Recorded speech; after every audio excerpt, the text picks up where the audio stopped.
Okay guys, narinig nyo naman di ba yung gagawin natin sa project? So mag-brainstorming muna tayo ngayon.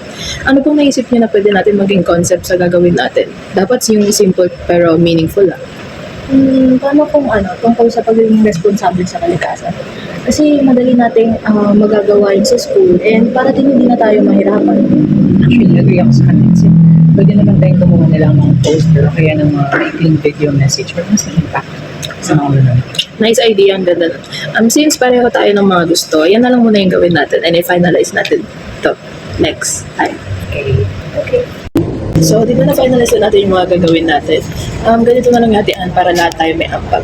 Si Bea, ikaw na lang sa design. Siyempre, ng mga poster. Since alam ko naman na nag-edit ka sa mga stories mo and nakikita ko nagpe-paint ka.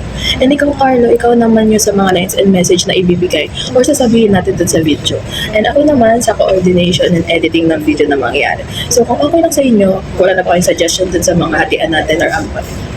Okay lang sa akin, pero baka kailangan ko ng tulong sa slogan Wala namang problema, tulungan naman tayo dito. Importante, lahat tayo may ambag sa gagawin natin project.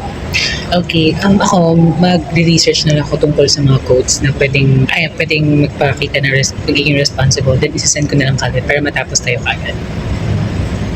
Okay, dadalhin na natin ito mamaya para maaga tayo matapos and mag-focus muna tayo ngayon.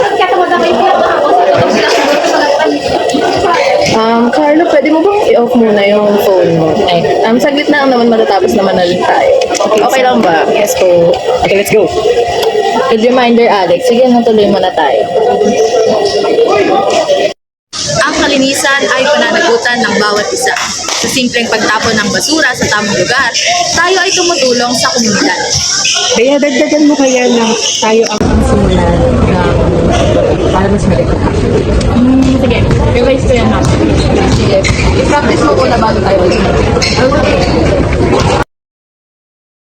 Poster, ako yung nakita ng cafe na makikita mo, siyempre. Galing ang project natin, oh. Galing talaga pag meron tayong leader na marunong makinig. At mga tagasunod na marunong makipagtulungan. Kasi nga, walang leader kung walang president. At walang tagumpay kung